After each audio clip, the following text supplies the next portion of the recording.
Thanks for being here today for the Stockton Art Scene Roundtable. My name's Amy Seifert. I'm with Goodstock Productions, and I'm surrounded by a wealth of knowledge and experience and creativity. And I can't wait to hear what you all have to say about the state of the arts in Stockton, current, future, and all your ideas. So we're going to go ahead and start with just some introductions. I'll start with Paula. Hello, I'm Paula Steele, and I'm the founder of Tulleyburg Press / The Right Place, because that's our creative arts environment for the book arts. And I'm also the secretary of the Stockton Art League and a member, the secretary of the Stockton Arts Foundation and a member of the Stockton Art League. Awesome. Elazar? My name's Elazar Abraham. I'm the executive director and one of the co-founders over at Hatch Workshop, as well as the vice president of the board of the Stockton Art League and a member of the Stockton Arts Foundation. And my gender pronouns are he, him. Saul? Saul Cerna, local artist, engineer, and owner of the Catalyst Arts and Wellness Studio. All righty, let's go to Jessica. Hi, I'm Jessica Fong. I'm the executive director of the Stockton Art League and also on the board of the Stockton Arts Foundation, and my pronouns are she, her, and hers. Thank you. Angela? Hi, I'm Angela Maxson, and I'm a member of the Stockton Art League and I'm artist here in Stockton, California. Awesome. Let's go to Amal. Hi there, my name is Amal Amer, and I am an independent artist, a board member on the Stockton Art League, and artist in resident at Hatch Workshop. And my pronouns are they, them. Awesome. Orion.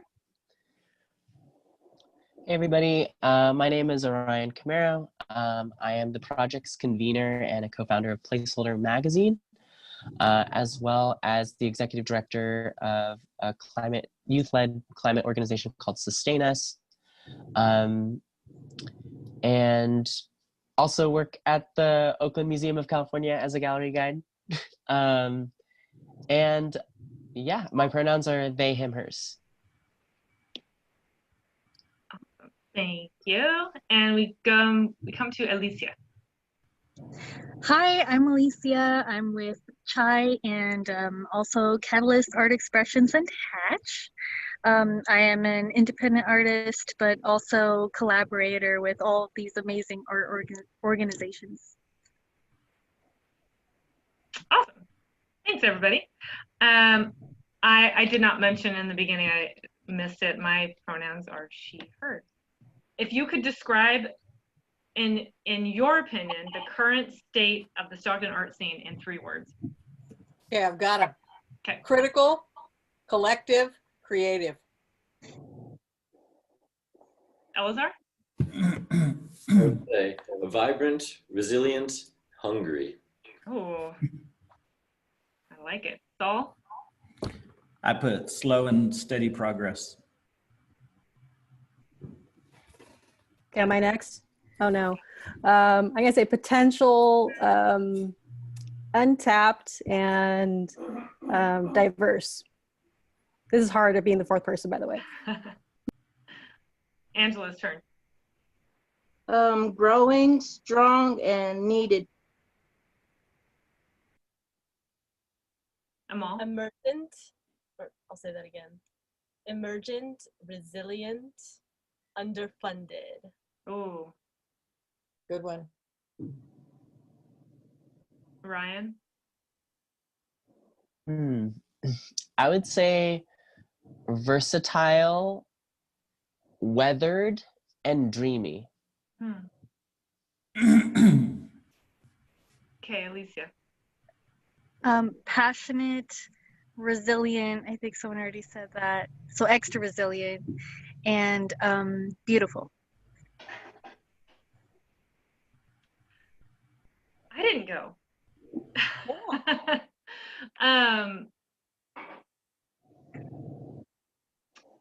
I'm going to have to take a couple that were already stated.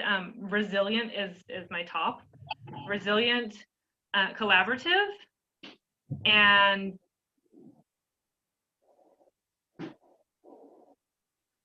tenacious. Okay, we're gonna start back with Paula. What do you think is the biggest challenge for an artist or an arts organization in Stockton? At first I was going to say money, and I don't think it's that. I think it's actually an audience.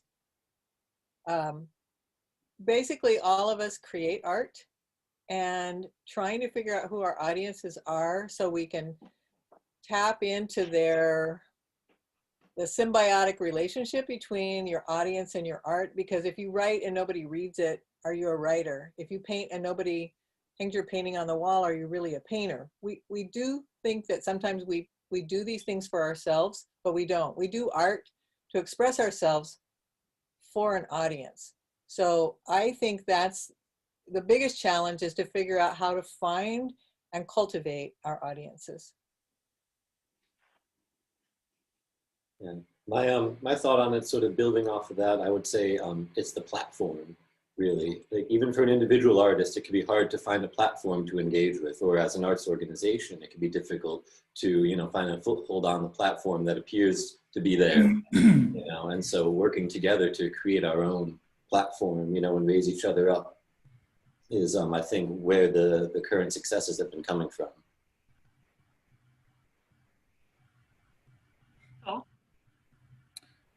So for me, I think the major challenges I hear from artists, and even working with artists, including myself, is that there still isn't a culture that fully supports art in Stockton.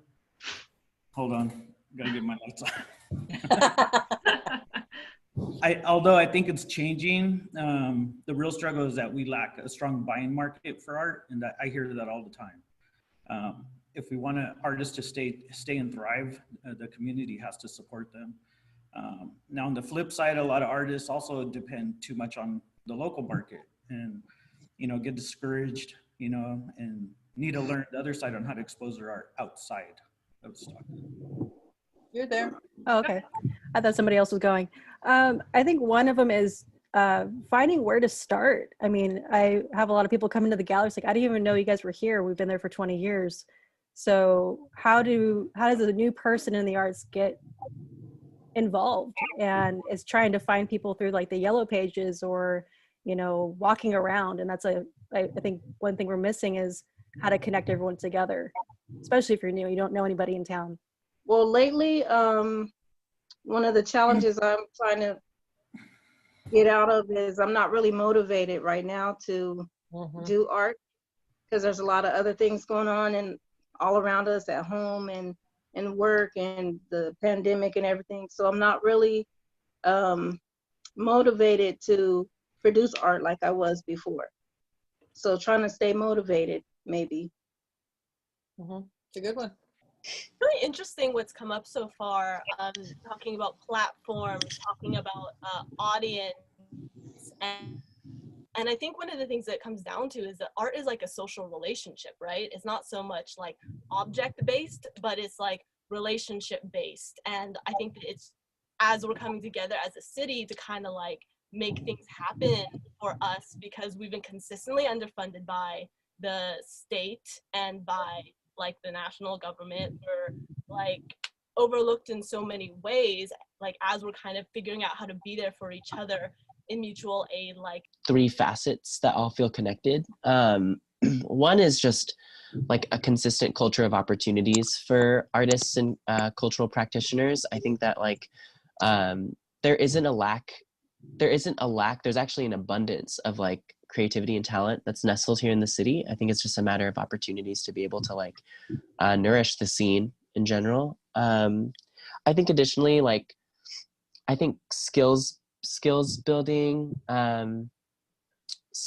mainly for just like all of the creatives that are in the city that I think are really wanting, like folks were sharing before, like platforms and wanting spaces to express themselves. And, you know, there have been venues in the past that have nurtured our communities, but, you know, this year has been a little different with everything that's happening with the pandemic, but just opportunities for skills building and sharing. And I would also just say like, just more spaces of gathering for community. And I think that we need more opportunities to reach across the room and rebuild burned bridges. When we get very cliquey, we lose these really cool opportunities for growing together. So maybe some way to not negotiate, but like put everything on the table, hash it out, and move forward together. building off of what Alicia was saying, like, I think that there's like so much conditions, there's unique conditions in this city that create and spawn resilient people. I think that's like been shown just by like how often resilient was thrown around in the circle in the beginning. And I would like to add that we have to change the American myth. The American myth is all about you get your pot with the chicken in it and the picket fence. It's about having stuff. It's not about being creative. Other cultures value people who are creative, people who make art, people who sing, people who write poetry. Our culture does not value poets. Our culture does not value creative people as artists. And so it's really about changing the entire myth of Americans. We're all about picking yourself up by your bootstraps, going it alone, being independent, and look where it's gotten us. So it's essential that we change the American story to include the things that most make us human. I'm actually really curious before we move on what you all think about resilience, because so many of us said that, and I'm wondering where you all can point to the way it's like where you see that and why you've seen that, and if you could kind of point to those circumstances. I really appreciated how Ryan did that. It got me thinking. I'll start because I was thinking the same thing. I'm noticing this theme. We're resilient because we've had to be. You know, the whole picking yourself up by your bootstraps and all this stuff, and we're asking for support, and we're saying there needs to be more structure and more resources, and that there does. The flip side of that is because there hasn't been, and we've lived like this for so long, we've become resilient, and it's made us stronger. So we're not asking for them to do it for us, just a little guidance, right? I would actually like to maybe redefine and elaborate on what the concept of resilience means in this space, because it certainly is a buzzword, as so many, of the loaded pieces of language are. And so in this case, I think resilience speaks to a certain amount of consistency and level-headedness along with a hard shell against an ongoing wave of adversity. Like what I've found in the time that I've been in this city is that the people who are doing just keep doing. And there's a rhythm to it that's, relieving almost, because sometimes things will get intense and then you can go and touch base and somebody else is still doing, and it just keeps going. And I was going to say it's like nature. Yeah, it's like nature. You have perennials and they come up every year no matter what. Sometimes they're a little scraggly because they don't quite have all the nutrients or the rain or the sunshine. And then you have annuals and they pop and they go. So, resilience is being a perennial. You just keep coming up. Yeah.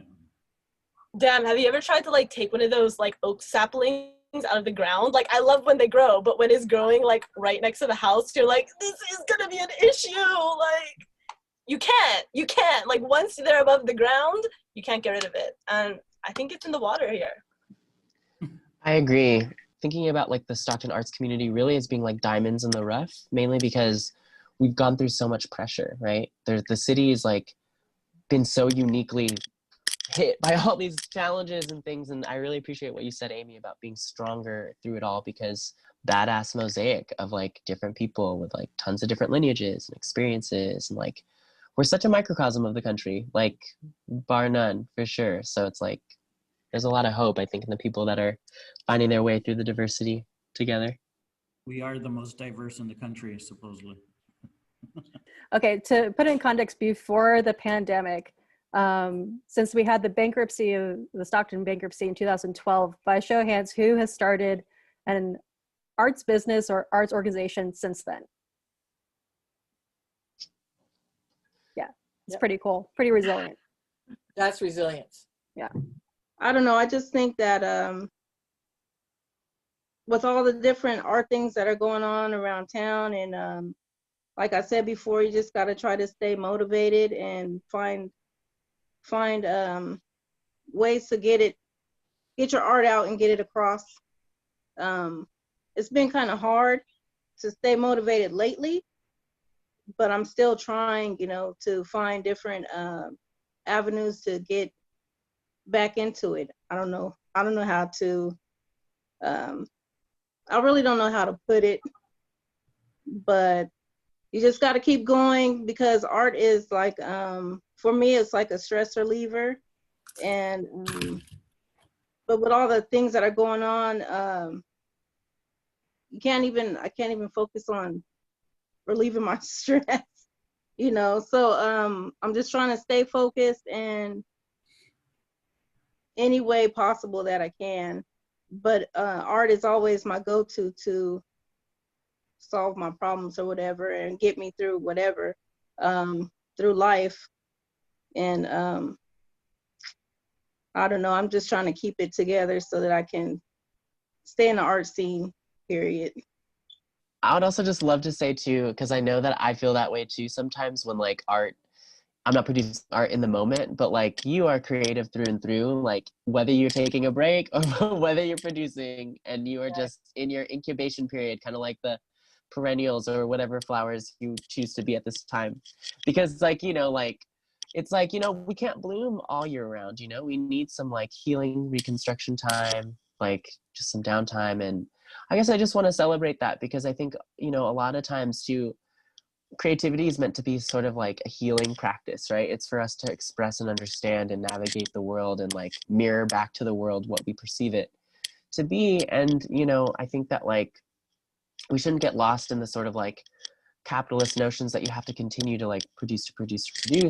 What I'd like to add to this discussion just about identity and the idea of being an artist is like, it's a tricky notion. We have a space where people come in and they get overwhelmed by everything they see, and they're like, I'm not an artist. I can't make that. I can't do that kind of stuff. And so I actually start using that word less, because like, what artist is a self-definition, you know what I mean? Or it's something that the institution uses to point to somebody, artist, or like, someone's wild and like, oh, don't worry, they're an artist. Like, what does it mean?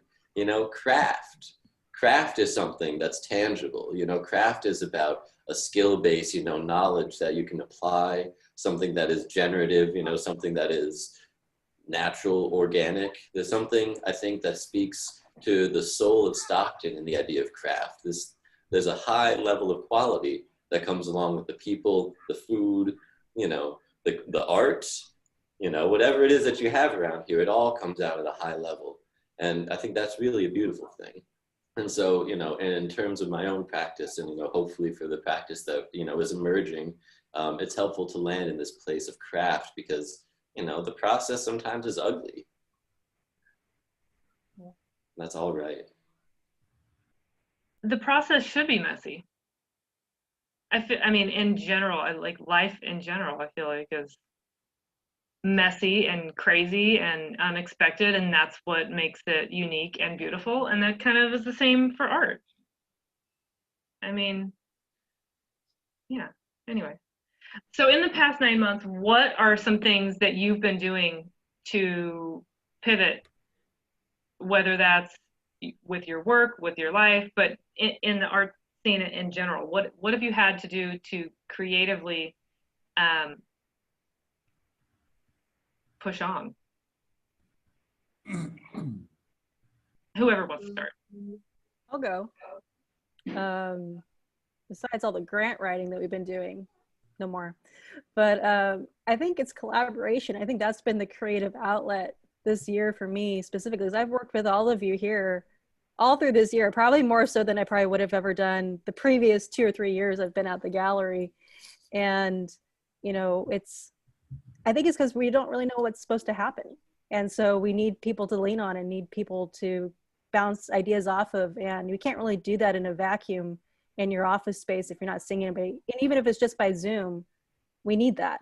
And so I think that's the creative outlet that I've been expressing this year. I haven't really been in the studio myself. I agree with Angie. It's hard to make work for where to put it and who to give it to, who to sell it to, who to show it to, but we can definitely have these creative conversations. I can speak to Hatch Workshop briefly. When the pandemic first hit, along with a lot of other industrial spaces, we got involved in the production of face shields, and the Print to Protect Coalition got organized, and we were able to get 10,000 face shields out to local emergency medical services, which was a really exciting thing. Volunteers were getting involved. We got a huge donation of plastic from Coca-Cola and these face shield kits from the Bay Area.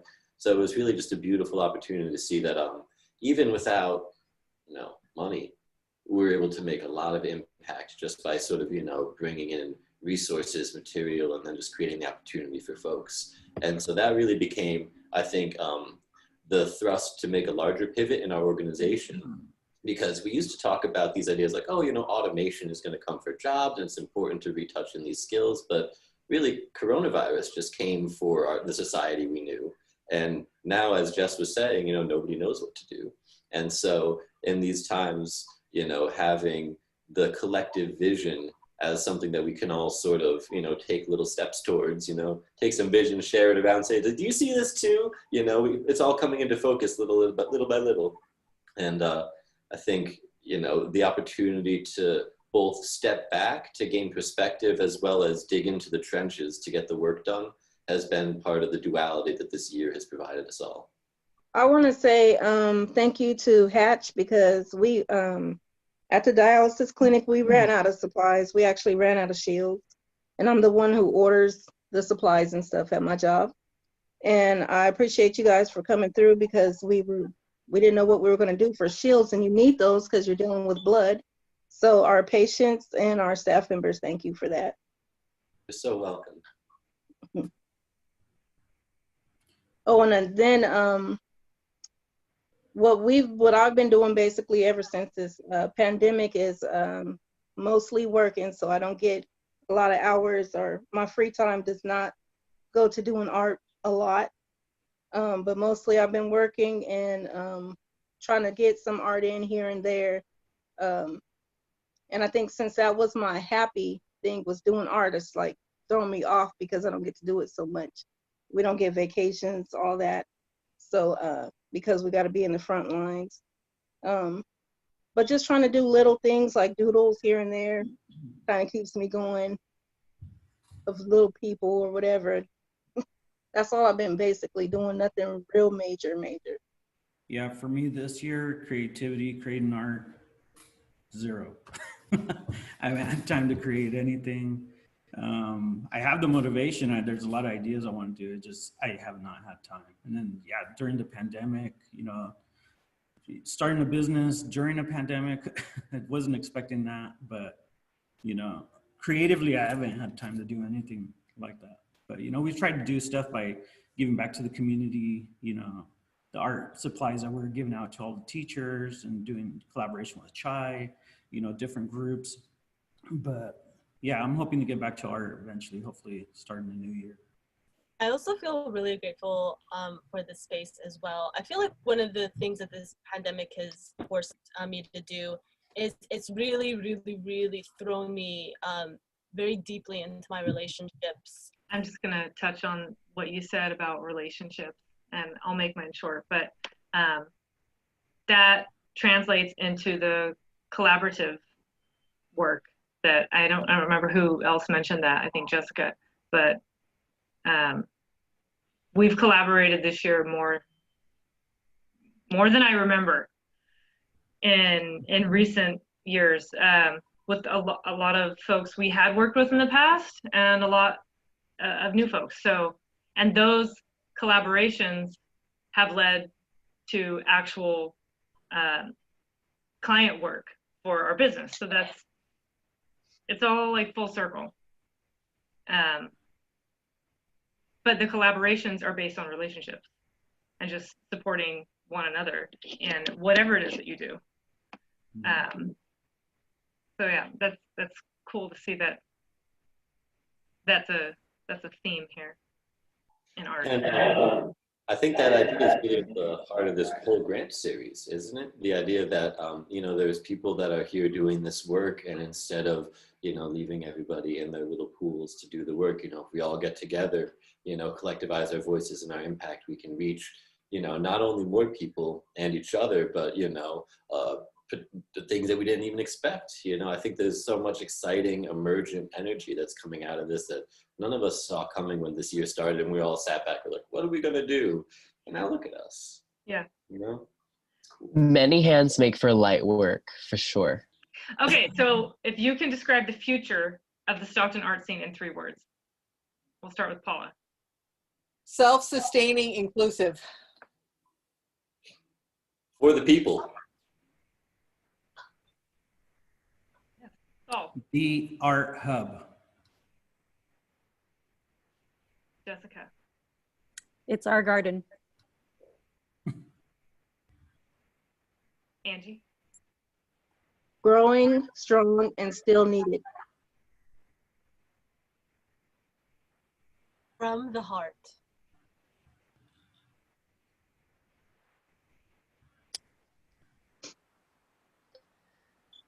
Oh, is it me? I'm sorry. Oh my I thought we were god. looking at each other.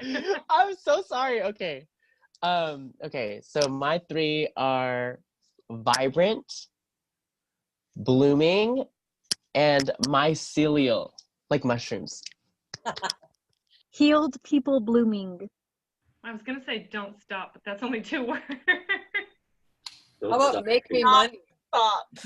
Don't stop believing. Yeah, but I was gonna say that, but that's so corny. Don't. Okay, I'm gonna say I am cheesy. Don't stop believing.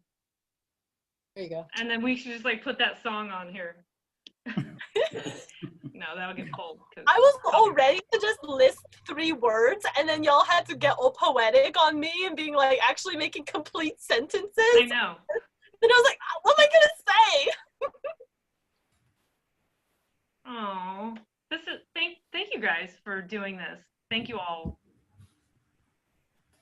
I wish that my wish is for this to continue and grow. Oh, those are my 3 words. Continue and grow. Yes. Figured it out. That's another 3. Figure it out. Another 3. Figure it out. We're gonna figure it out. Make it work. That's another 3. I know. Wow, you really got all the 3s. Yeah. You're on a roll. You're on a roll. On a roll. On a roll. On a This is what we need. What we need. Oh my god. Okay, honestly, this is like a conspiracy this could theory. go all There are night. 3 words. One more time. Oh no. Well, thank you all for not only being here today, but doing what you do, not letting COVID get you down. Thank you for your creativity and your open-mindedness and your just drive. We need more people. I mean, I want to say we need more people like this in Stockton, but I know that we have them. My favorite thing about Stockton is the people. And because it's like this. Any last words? Thank you for doing this. Yeah, thank you, Amy. Yeah. I just want to express my gratitude while we're all here, not only to Amy for, being a knockout and bringing this all together, but to each of you for, everything, literally everything. Like, the Hatch Workshop is just a small piece of this, gorgeous ecosystem that's developing here in Stockton. And like, it makes me personally so proud to, be a part of this with all of you guys, to, see what's happening and, to know that, together something is going to keep going. Like, we have momentum and it's honest. And like, doesn't even feel right to say thank you because it's not for me. I'm just like, it's beautiful and I'm proud. And like, I'm just grateful to be surrounded by all of you.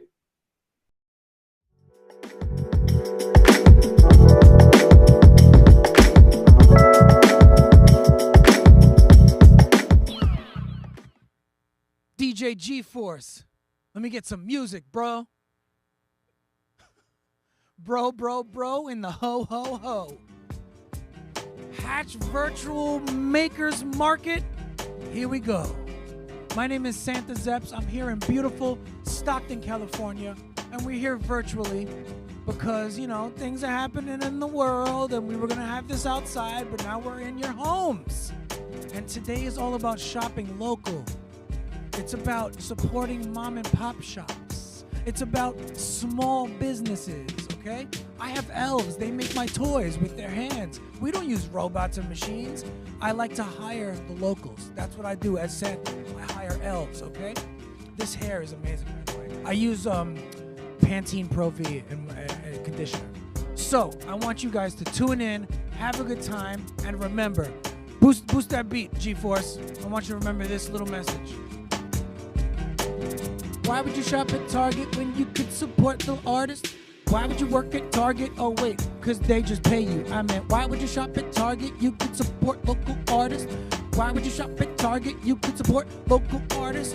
This is hip hop. Listen as we just drop. Go to the local store and support your mom and pop shop. Word, you can buy stuff from a small business. You're like, oh my God, whoa, who is this? It's Santa.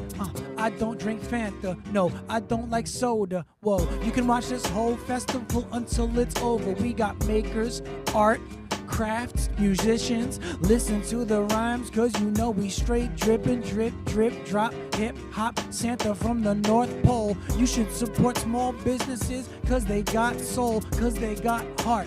And yeah, they make that art. Yo, this is how we have fun. This is how we start. Santa Zeps, baby. Cut the music, G-Force. Thank you, thank you, thank you. Ladies and gentlemen, this beautiful backdrop, we are here at the Hatch Workshop. We're in their parking lot, and up next, we're gonna go inside and take a small tour and see some of the stuff they provide for the community. Here we go.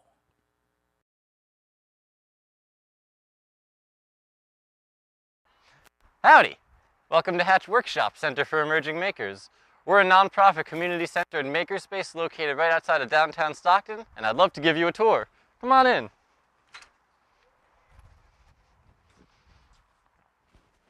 So welcome to the space. When we first get in, we find ourselves in the storefront gallery, where you can see examples of work that we've made here, as well as other individuals in the community. You can see things that we have for sale, as well as stuff that students and interns have made. We've got our community calendar there, so as well as a bathroom which is heated and cooled. It makes all the difference. Moving back in a little bit, we have our bench room. This is community project space.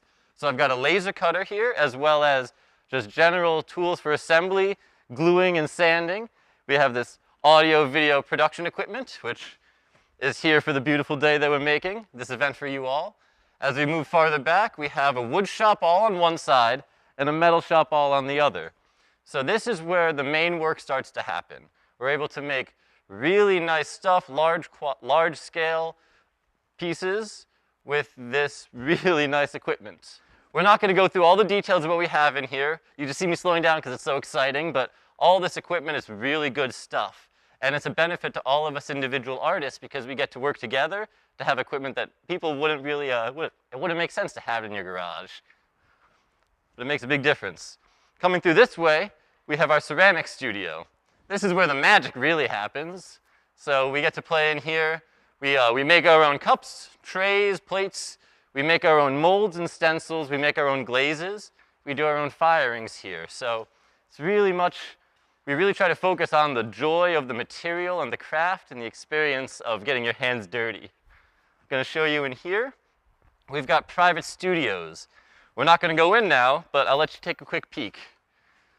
So we rent out sections of this space and give local artists 24-hour access so that they can start their own businesses or develop their own timelines, or whatever it is they want to do. So now we're making it to the outside lot where we can see the rest of our space and you really start to get a sense of the scope that Hatch Workshop can provide.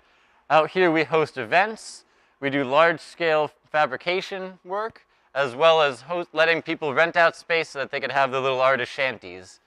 You can see a big part of what we do is facilitating mural painting, street art, trying to focus on what the lines between all these disciplines are, try to break them down. We have shipping containers and sheds that we have on the lot for storage, as well as that people can get dropped onto the lot to register a business license and have an annex. We're able to make things happen quickly, as opposed to being beholden to, big needs, big demands, take 6 months to make a change. We could just do things. We could just make things. This is a space for artists and for activists. And as you can see here, art is for the people. That's one of the big messages that we try to carry around with us at Hatch Workshop, because too many people don't feel comfortable calling themselves artists, don't feel comfortable looking at what they make and claiming ownership of it, or alternatively look at things that are made and say, I could never do that. The value that a person can find in themselves when they make art cannot be matched anywhere else. This is the last part of our tour here. What we like to do is set up bands there in the middle so music gets all the way around the lot. And with that, we found ourselves back in the bench room. I'm going to deliver you now to our ceramic specialist, Jacqueline, and she's going to talk about some of her work, as well as some of the really fun things that can be made around here. So, thank you, and here's Jackie. Hello, I'm Jacqueline Bonson. I'm the ceramic studio specialist here at Hatch Workshop, so I fire all of the work that comes through our studios. Here we have a couple of pieces made by me and also by our interns and other workers. I could take a second and talk about the bisque molding process here. So what we do is we take these cups that we 3D print, we design these in the computer, and then we print them out on our 3D printers. And then we're able to take a mold of that using some clay, like so. And then when we fire it once, it becomes semi-hard. So we put them together, and then we literally put this in a Taco Bell cup. And then we smear a bunch of clay on the inside, and what you're left with looks a lot like this.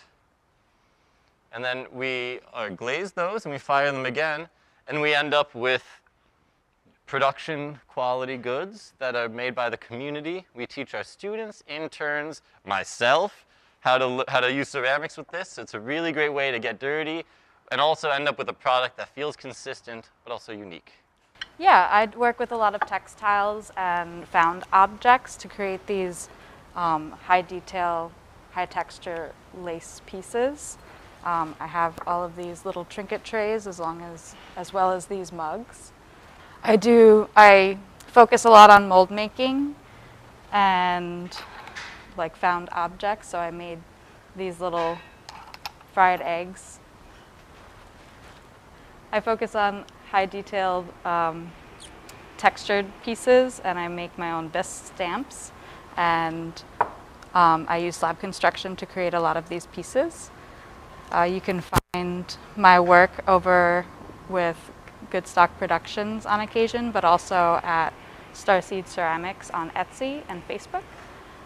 I make a bunch of the Hatch goods over at Hatch Workshop. I've made a few of these pins and other production style pieces. So a big piece of what we like to do around here, because we have a wood shop, a metal shop, a ceramic studio, as well as digital fabrication equipment, is really cross-pollinate the different disciplines. So when Jackie is showing these little pins, this was constructed with a laser cut stamp. When we look at some of these other things, like there's this piece, for example. This is made on our CNC router, and then there's a gentleman who has a shop attached to us. He paints lowriders, and he painted that for us. When I talk about the bisque molds, like I did, and we have the 3D printers going into the clay, and then we're playing with all these different materials, it's really about trying to synthesize, and create something new and exciting out of all these old familiar pieces. Ladies and gentlemen, we're back.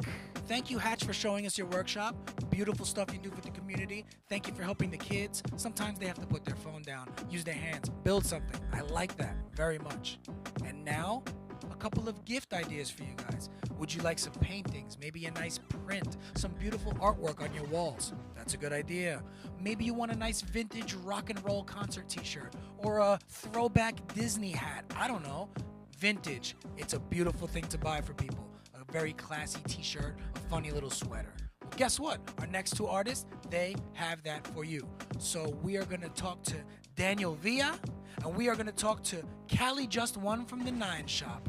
Stay tuned.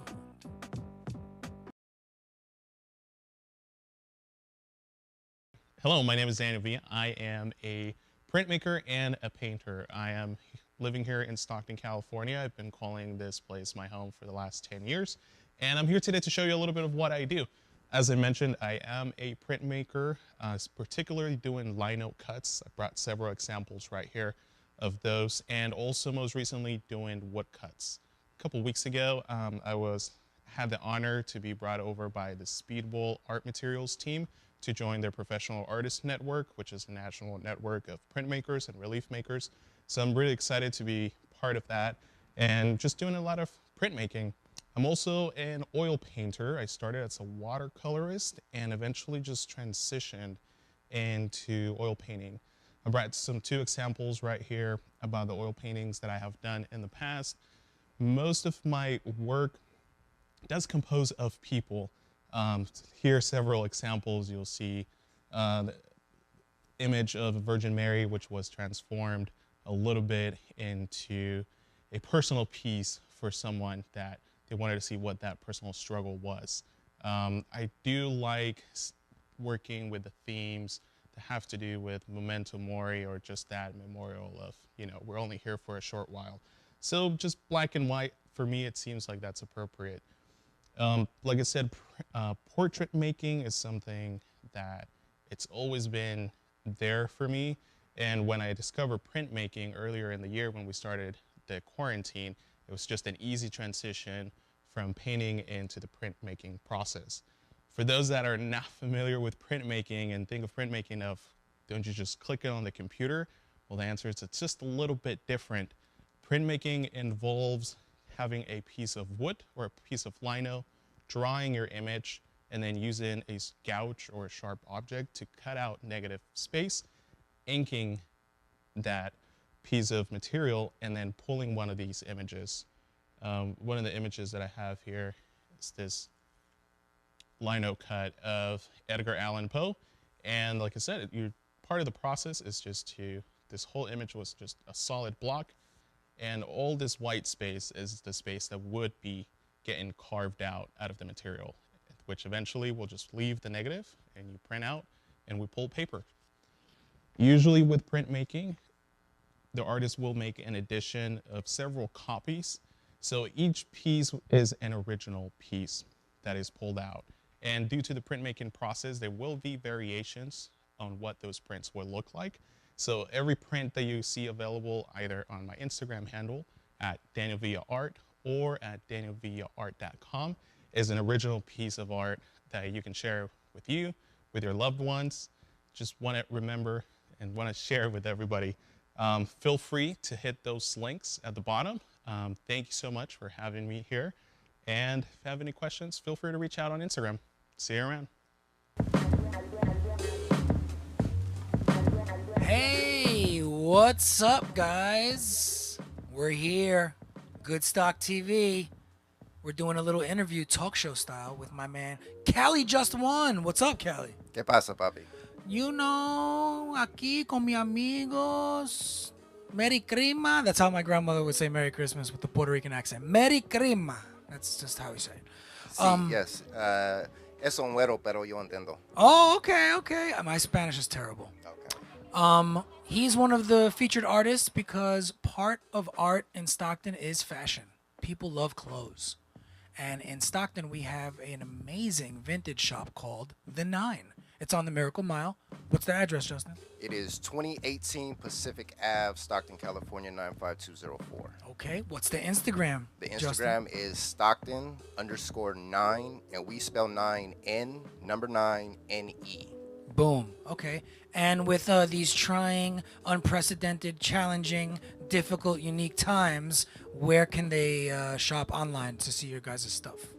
We have the website, stockton9.com. But then also, too, is they can follow the Instagram, Stockton9, and then DM us if they see anything that we post on the page, and we ship out internationally. There you go. International shipping. Also, I also noticed, I'm a big fan of when they do live raffles. So they'll go Instagram live, and people put bids, and then they pin the highest bid, and it's a beautiful, fun experience. Yeah, every Friday night on the IG Live, we do the 9 at 9.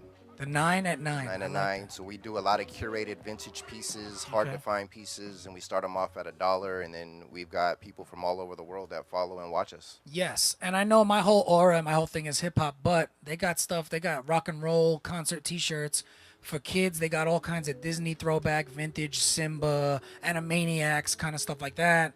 They got, of course, they got Lakers, Dodgers, Bay, San Francisco Giants, Oakland A's, all that. But why I really love the 9, this kind of stuff. They got, can you show them a couple pieces? Yeah, for sure. 209 vintage sports apparel. That is very hard to find. So this is a Mudville 9 jersey from 2000, 2001. Mm. It took me almost 20 years to bring all this stuff back from the previous owners and stuff like that. So I actually was able to acquire the whole team's jerseys, jackets, and hats at one point before this. That's where I got my hat from earlier, by the way, from this guy. Okay, that's Mudville 9. This was a minor league sports team, right? Baseball? Yeah. We have the Stockton Ports. Now we got the Ports. For 1 year, they switched over to the Mudville 9, Okay. and then we went back to the Ports. Oh, okay. So, but we were also Mudville 9 back in the 80s, too. So This is exclusive. This is exclusive. yeah, you can't find those anywhere. Exclusiver. 101. Ooh, okay. Only What down. else we got? So also, too, is if you're from Stockton, you know that we have the University of Pacific. Yes. But a lot of people don't know is that Pacific also had a football team at one For point. real? Yes. So I believe 95 was their last year. The stadium's tore down, so there's Sure. not many memories. There's one right there. Yeah. So one of the That's a things that I highly curate is Stockton nostalgia and sports memorabilia. Yes. It's one of the things that I go for the most. So I have a lot of Stockton Ports, Pacific Tigers, Mudville 9, and Okay. then whatever else I can get across. Sure. High school teams. Oh, that's dope. Throwbacks. I like it. Is this your guys' logo on a T-shirt? Can I peep that real quick? Oh yeah, this was a gift for you. This Oh! is yeah, we gotta. All right. Speaking of gifts, guys, remember, shop online. Everybody For was sure. showing you. It's the holiday season, so Support, I got you one of support. the 9 shirts. Thanks, these ones bro. glow in the dark. Ooh, okay. I'll wear that when I go camping. Yeah, there's What- 2 of them. Gave you some options. Okay. There's the baby blue one and then the maroon one. All right, all right. What's this baseball jersey? Is that Ports? Yes, this is not newer, but it's a fairly 2000. Stockton across the front. Gotcha. And then everything I go for is authentic, player used, on right. the field. So you get the most for what you can get. Well, thank you for showcasing some of your clothes. I just dropped one on the floor. If it's It's all dirty good. and stained, that's my problem. I'm sorry. Now I have to buy it. Check out their website. Check out their Instagram. Thank you, Cali Just One. And We're back out. to the show. Thank you. Hey guys, and we're back. Just a reminder, we are at Hatch Workshop. You might hear a couple hammers slamming, some buzz saws, various tools. There's trains, chickens, and roosters. It's a wild place. I love it. It's Stockton, baby. So I want to say thank you. Thank you to Daniel Villa. I say it like that. Is it Villa? I don't know. And Justin from the 9. Cali Just One. Thank you guys very much for showing us what you do. Remember, if you like what you see, go check out their websites, go support them, go buy something. And now, up next, a musical treat. That's right. William Sconce, Billy Boy, Bilbo, Billionaire. I'm just giving him a nickname. Silly Billy. I don't know what his name is. I do know. It's William Sconce. And he's going to play some music for us. I hope you like it. Enjoy. Hello, my name is William Sconce. I'm from the band Dirty Pillows outside of Stockton, California, and I'm going to play a couple of our original songs for you guys. This first one is called Salt off of our album Prom Queen. I hope you enjoy it.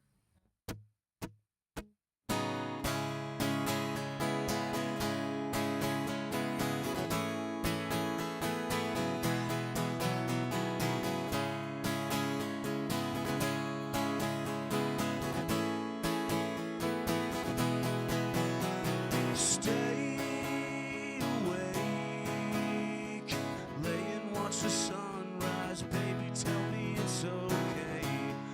I'm afraid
pray to God for someone who could save my soul when I'm dead and gone.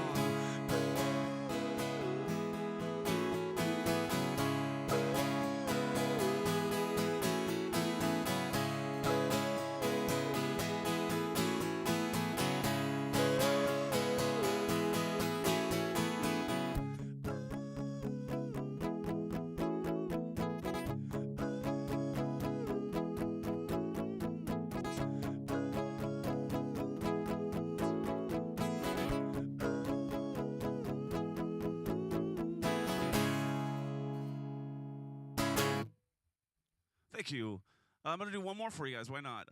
This song is called Halloween 1978.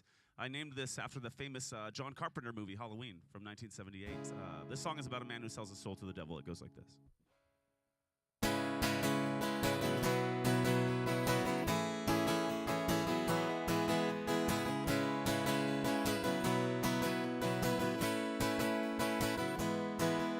The devil split a cigarette with the man outside a bar.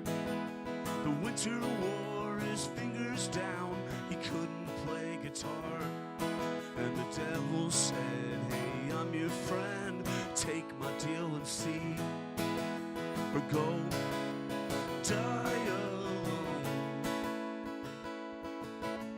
Go die alone.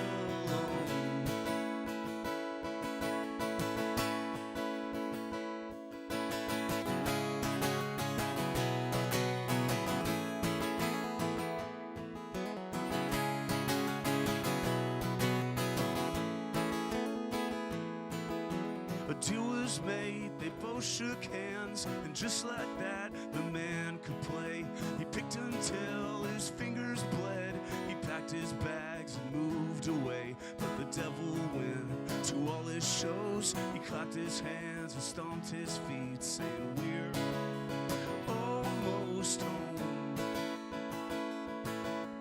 We're almost home.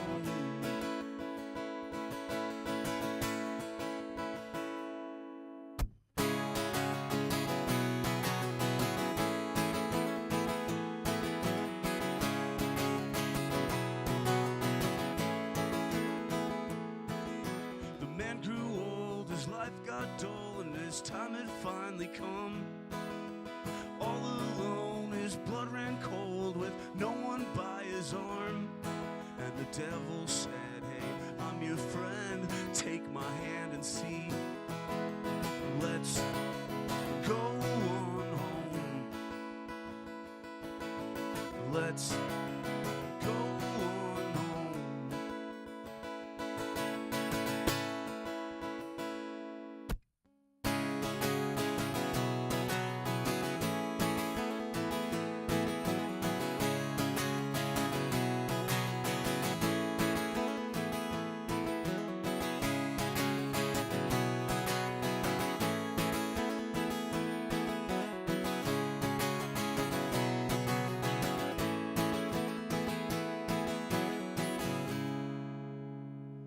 Thank you very much to Goodstock and Hatch for hosting this marvelous event.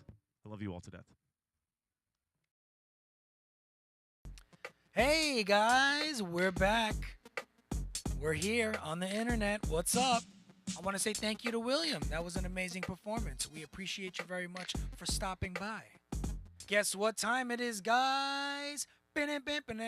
It's raffle time. You're gonna win some stuff. You're gonna get something, a nice gift for you. Hey, yo, it's raffle time. I'm so happy, yeah, because someone on the internet is gonna win some stuff. Boom!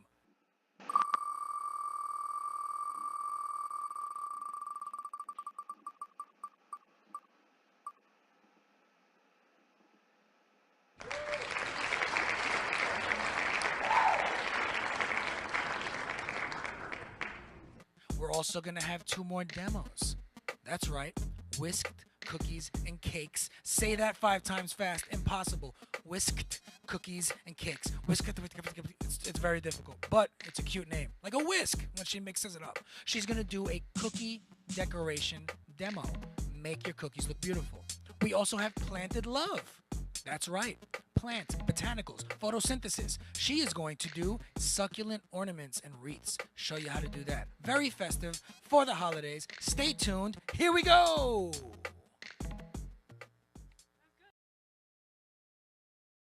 Hi, I'm Gladys. I'm the owner of Whisk Cookies and Cakes. I am based out of Stockton, California.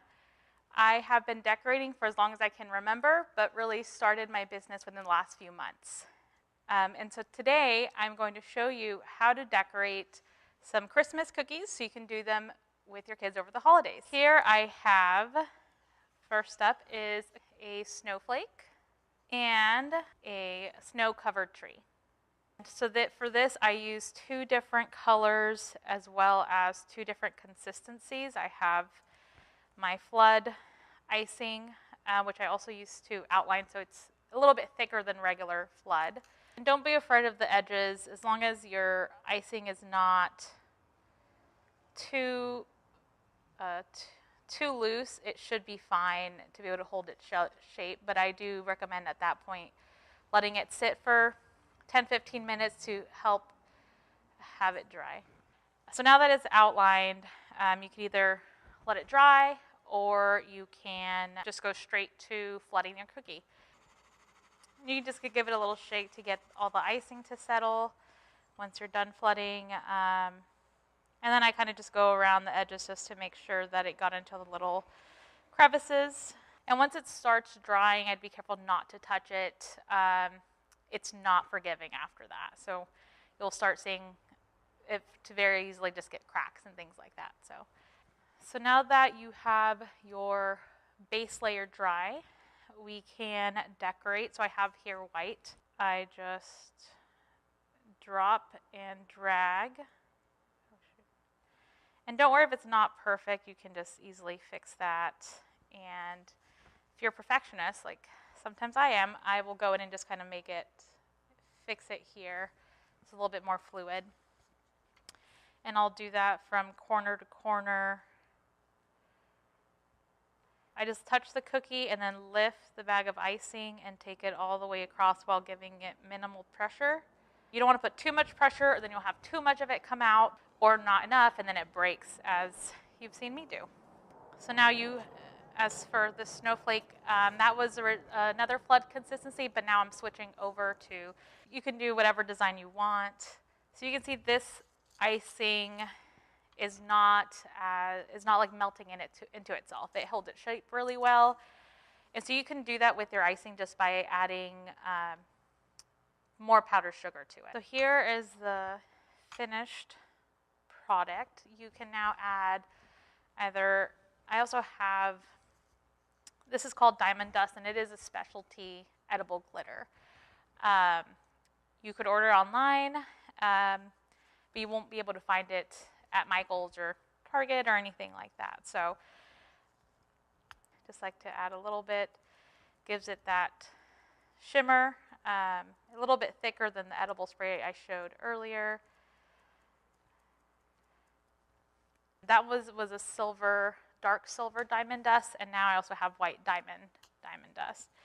So I just like to do a little bit of different colors to give it a little bit more dimension. So now you have a sparkly snowflake. The last cookie I'm showing is how to do a Christmas tree. I already prepared my icing is a lot thicker consistency so that it holds its shape. And so if you don't want to be flooding your cookie, this is very easy but festive design. So I just touch the cookie, lift a little bit, and then bring it down. I kind of like to bring it into the first layer to kind of hide that. And there you have it. Now you have your green leaves on the tree. And now you just have to do the trunk. You do the same.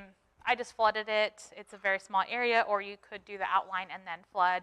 And I bought these edible stars, and you can put that on there, or there's also different sprinkles.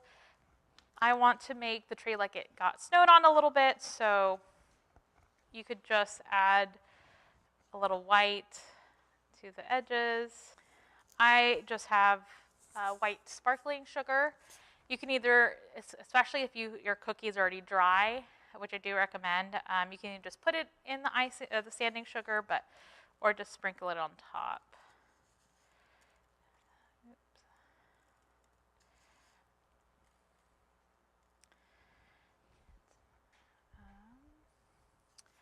And then I also have some little snowflakes. And there you have it, your snow-covered Christmas tree. Well, thank you for joining me and letting me show you how to decorate. My Instagram and Facebook is Whisk Cookies and Cake. There's no E in Whist. And my website is also whiskcookiesandcakes.square.site. Hi, I'm Monique, the creator of Planted Love Succulent Designs. We offer small succulent gardens, workshops, custom arrangements, and seasonal succulent designs. Today, I am going to show you how to make your own mini wreath ornament, very similar to the larger succulent wreath, but these can be used as display on your Christmas tree or to hang in a window or even on the outside of a gift bag. So the first thing you're going to do is use a 3-inch metal ring, which I have already pre-attached a small amount of Spanish moss with a little bit of floral wire and hot glue. And then the next thing I did was added a little twine to the top for it to hang. And then I grabbed some succulents, small clippings from my garden. Before I attach them, I'm just going to clean up the back a little bit here and use a little garden clipper to shorten the length. And then I'm going to use my chopstick, which is every botanical designer's best friend, and make a little hole where I would like my succulent to be placed. I like to check to see the placement first, if that's how I'd like it to be attached. I'm going to turn it that way. And then you just use your hot glue to add a little to the base and attach it into your pre-created hole. Succulents are a fun thing to work with small design vessels, such as this little bit of moss or the small stones with the living succulent gardens in them, because succulents survive off of very shallow root systems. So there's my first one, and I like the placement, so I'm going to leave that there. And next I'm going to add my second one. I'm going to clip off more of these succulent leaves, which you can throw back in a shady place of your garden and they will reproduce new succulent babies for you. And then decide where I'd like this to be placed. Make a little hole with my chopstick. Add a little bit of my glue.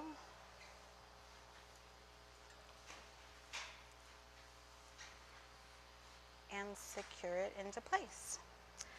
Sometimes they get a little finicky and the leaves will pop off, so I like to also use my chopstick to help finesse it into position. And so we have our second placed succulent. Just got to clean up some of the little webs. And then you could leave it like this if you wanted to, or you could add a little bit more, which I think I'm going to add this last little hanging one.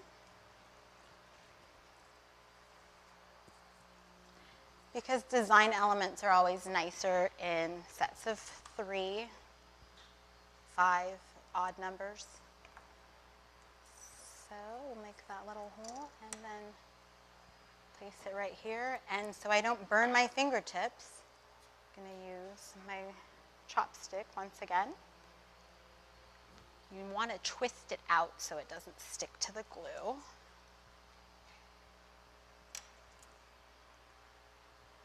And then we have our little mini wreath, ornament, or gift tag. And to care for these, you just have to spray them with a little bit of water from a spray bottle, which I don't recommend doing while it's on your Christmas tree, but they would survive the season without being watered. If they survive after Christmas, I just recommend removing them and spraying them with a little water bottle. So it's that easy finding items from your local hobby store and your own garden. And if you didn't want to make one for yourself, I have a few to offer before the holiday season. And I also offer custom 14-inch succulent wreaths, as well as small living crystal gardens. My favorite would probably be the rose quartz because it represents love, and self-love is something we all need, especially in 2020. You can find more information at my Instagram, which is planted.love, and then also on my Facebook account, Planted Love Succulent Designs. Hey, what's up, guys? We're back. I am a man of many hats, as you can tell. I want to say thank you to those two makers, Whisked. Thank you, Planted Love. Make sure to go in the chat. You can see a link to support them, to buy their stuff, to shop local. You like what you see? Give them a little bit of your love. Give them some of your money, some of your bucks, your cash, your fazuls, your shkarol. That's how we say it in Brooklyn. It's like a leafy green. That's how we say money. Support your local business. Also, I want to say, guess what time it is, guys? It's raffle time. It's raffle time. You can enter on the internet and win some stuff. It's raffle time. It's raffle time. Win a gift, and then if you don't like it, gift it to someone else. Boom!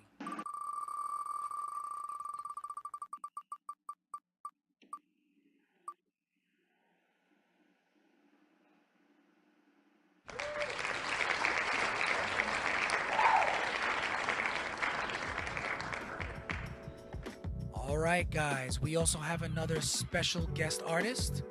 Her name is Taya Overstreet.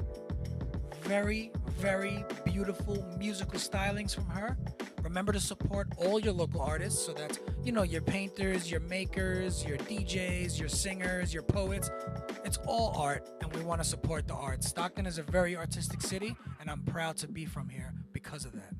Taya Overstreet, take it away.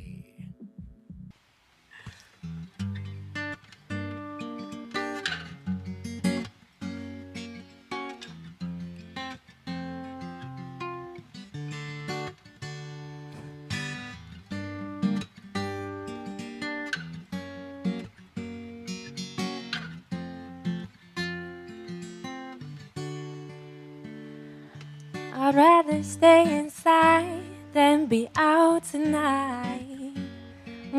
Just sipping coffee with nothing to look forward to, savoring my solitude. No one will ever know you the way I do. In high definition, I'm dreaming of you. With my disposition, I'm losing my cool. With my everything, I give everything to be with you. Oh, and I will try my best to let it subside.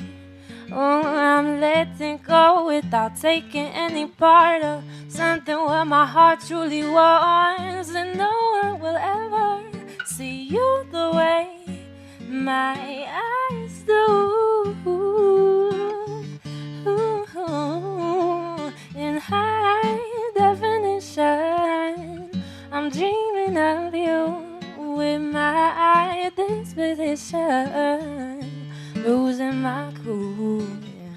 With my everything, I give anything to be with you. With my everything, I give anything to be with you.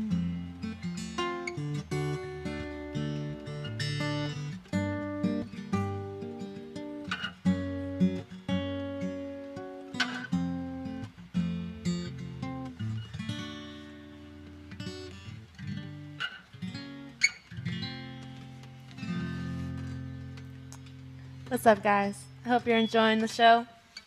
And this next song is an original. It's off my latest EP, and it's called Episodes.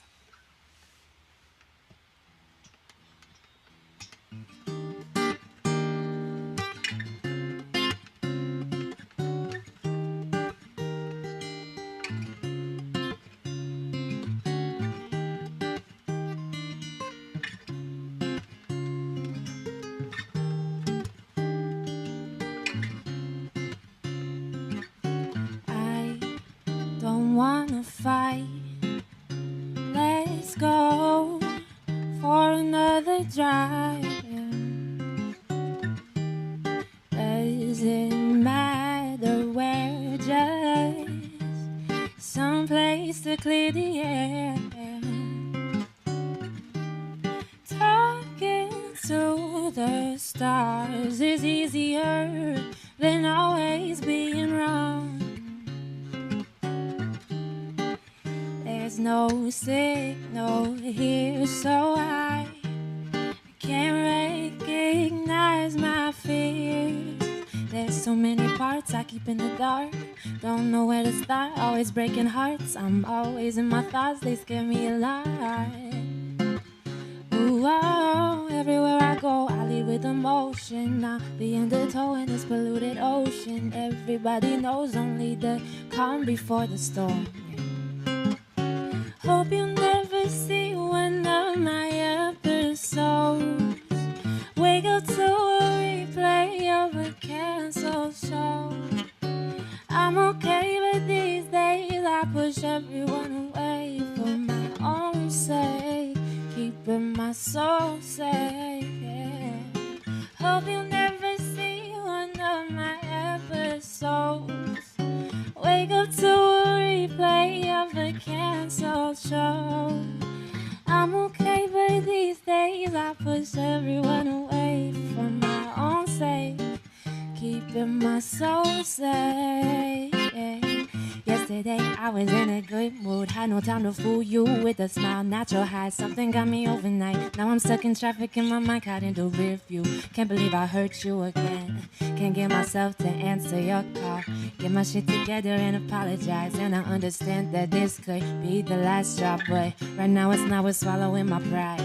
Never the same person today, and tomorrow is a different version. My character is a blur to me. I'll be right on target till you pull my trigger. Nothing could ever stop me till you pour me liquor. Convinced that the damage is on the cellular level. The poison in my veins only revealing my DNA. The grip you have in place got me flying off the handle. Haven't been sober in days, got me flying off the handling.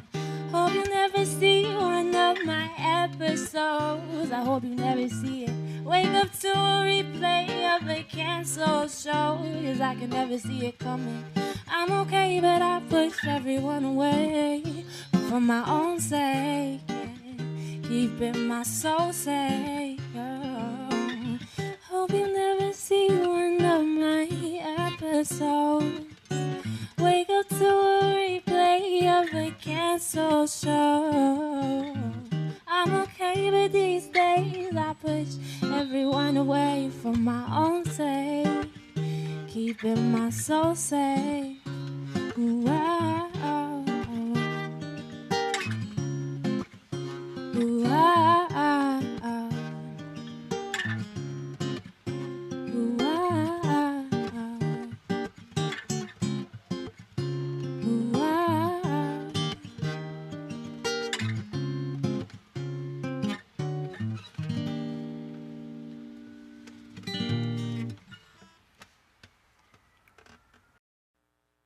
Hey, what's up, guys? We're back. Hatch Virtual Makers Market. We're here on the internet. I mean, I'm here in person. This is not a hologram. I'm real. But we were going to have this big festive thing out here, and it was going to be socially distanced and masks and all that good stuff. But we had to, take a break. Had to take a little break because of the thing that starts with a C. Christmas. What? Oh, you didn't see that coming. Hanukkah, Kwanzaa, Three Kings Day. It's about the holidays. Spend some money. Shop local. Go in the chat. Click your link. Thank you for everyone. Thank you for everyone. I want to say that. For everyone watching. Thank you. Thank you for being here. This really means a lot to us. I'm kidding. Play some music, G-Force. All right, here we go. Yo. Here we go, here we go, here we go, here we go, here we go, here we go, here we go, here we go. Go online, maybe you can spend some dough as I flow. My name's Santa Zeps and I say ho ho ho. Buy some gifts on the internet. You can feel so fresh. Oh, look at me, I'm wearing a green hoodie and a vest. Christmas colors right here, that is what I like to do. I wanna say to everybody, thank you Taya and William for doing music that was so exclusive. Listen how we do this. Thank you Brian, thank you Gary G-Force for filming this. Listen to me, cause you know this is not written script, I made it up. Thank you Amy, Goodstock Productions. We just having fun, bro. Let me tell you something. Thank you Hatch, thank you Whisk, thank you Monique. Planted love in the spot. She taught you to make a wreath. There is trains in the back, so much noise, that's a fact. Doesn't matter cause the show must go on. Yes, that's a fact. Merry Christmas, Happy Hanukkah, Happy Kwanzaa. I wanna show you we electrify like Blanca, that Street Fighter. The train is so loud, I gotta go. It doesn't matter, actually that's a fire truck, bro. So much noise in the streets. Listen to this nice beat. Oh my God, like I said before, you know I'm so unique. Oh my, hey train, I'm trying to film something for the internet. Really? You know what, guys? Cut it. That's crazy. What? How am I supposed to work in these conditions? I love you guys. Thank you for tuning in. Peace.